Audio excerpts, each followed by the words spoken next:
and welcome back to my channel. Today I'm bringing you my monthly recommendations for September.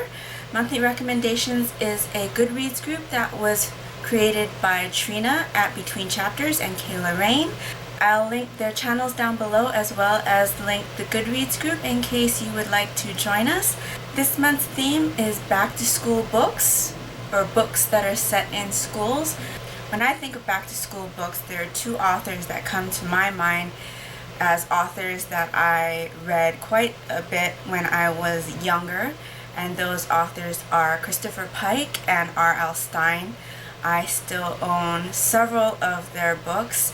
Just to show you some of the collection that I still have, these are my Christopher Pike books, or some of them, and these are some of the R.L. Stine books that I still own. I thought it would be a good time to bring these two authors up, especially with the new Goosebumps movie that's coming out soon, and some of the Christopher Pike books have been recently re-released as bind-ups. So, for example, we've got the Final Friends trilogy, which was re-released as this bind-up called Until the End, and there's also the Chain Letter, which is Chain Letter and the Chain Letter to Ancient Evil. These books were some of my most favorite books when I was growing up, and they're a little paranormal, some of them have mysteries and just really enjoyable, fast reads. As far as actual book recommendations go, my first recommendation is When by Victoria Laurie. You may recognize this author's name if you read my blog post on underrated books last month, where I recommended her Ghost Hunters series. This is Victoria Laurie's first standalone YA novel. It involves a girl named Maddie, and she has a gift. She can see a series of numbers above people's heads, whether they are in person or just a photograph. This series of numbers is actually the dates of the person's death. She's had this gift for as long as she can remember, and it wasn't until her father dies unexpectedly that they figure out what the numbers mean. This unfortunately causes her mother to down spiral, and by the time Maddie is a junior in high school, her mom is starting to advertise her talents to help bring money into the household. And so one day this woman comes in.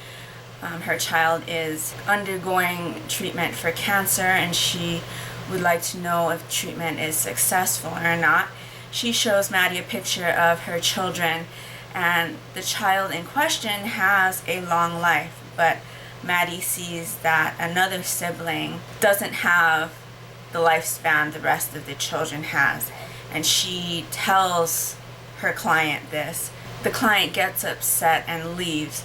The very next day, the child goes missing, and Maddie, of course, becomes the person of interest in that case. This book deals with some violence and bullying, but it is an interesting mystery. I really enjoyed it, and so that's why I'm recommending it to you. The second book that I'd like to recommend is actually a series, and I've seen a couple of YouTubers already recommend this author's other series. The author is Joelle Charbonneau.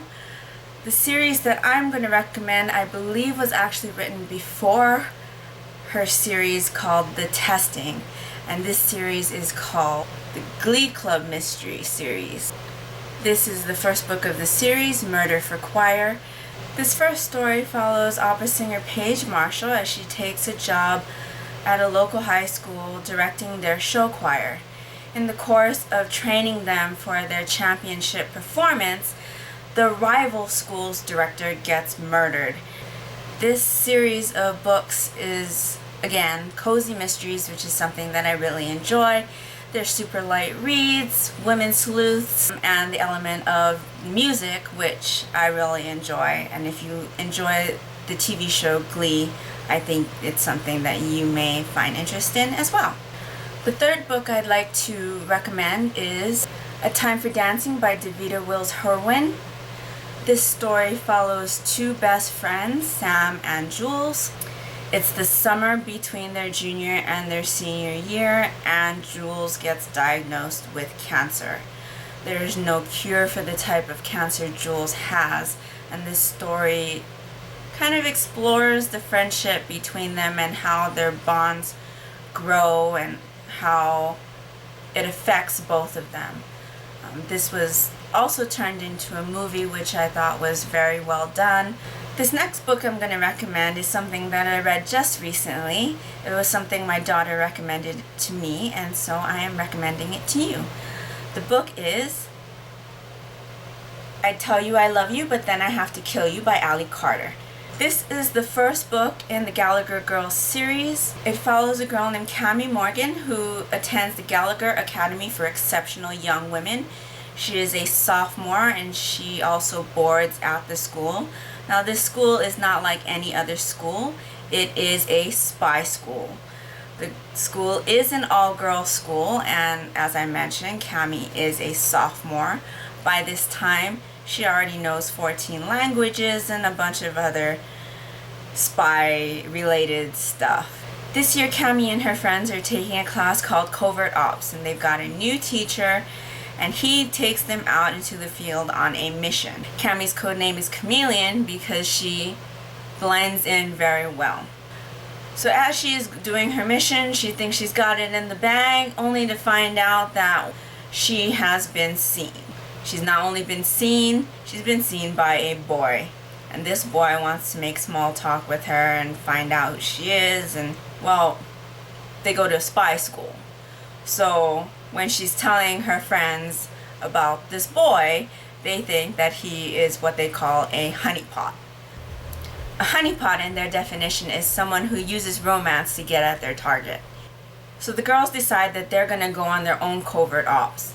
Stake out this boy's house, find out what they can about him, and so forth. This book was pretty cute, really easy read. I think I would have enjoyed it more if I was younger.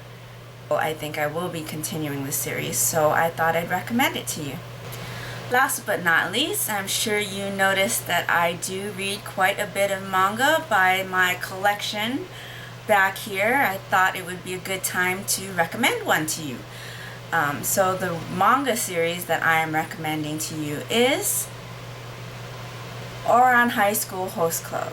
Ouran High School caters to the children of the rich and powerful.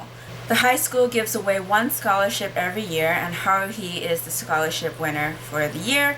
And so the series starts out with her just trying to find a quiet place to study, where she goes into the music room expecting that nobody would be in there and comes across the host club.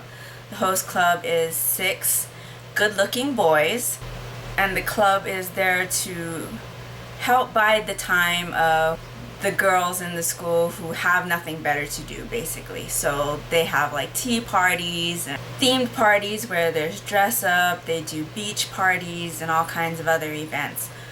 Well, anyway, Haruhi is surprised and shocked to see these people there, and the host club thinks that she's there to be a patron of their services, and she gets all flustered and bumps into an $80,000 vase and it smashes. Well, that $80,000 vase is going to be featured at the next school auction, which would help fund the host club's activities. And so they tell her that she needs to work off the debt. Well, the patrons of the host club become intrigued by her, and it is decided that she will become a host. So they give her a makeover and the uniform that she couldn't afford. Now, keep in mind that the host club is only boys, and Haruhi is a girl. Well, that's a whole nother story. But I highly recommend that you check out this series because it's super fun. If you like romantic comedies, I think you'll really enjoy this. If you're not up to reading a manga, there is an anime series that you could watch, if only just to get a teaser of what the series is like. I'll try to find links for you and leave them down in the description bar below. So that is the end of my recommendations for this month. I hope you found something worth checking out. If you have read any of these books or are planning to read any of them, please let me know down in the comments below. I'll have Goodreads links for all of these books on my blog, so if you're interested, please check out the links there. And that's a wrap. Until next time, take care and smile always. Bye.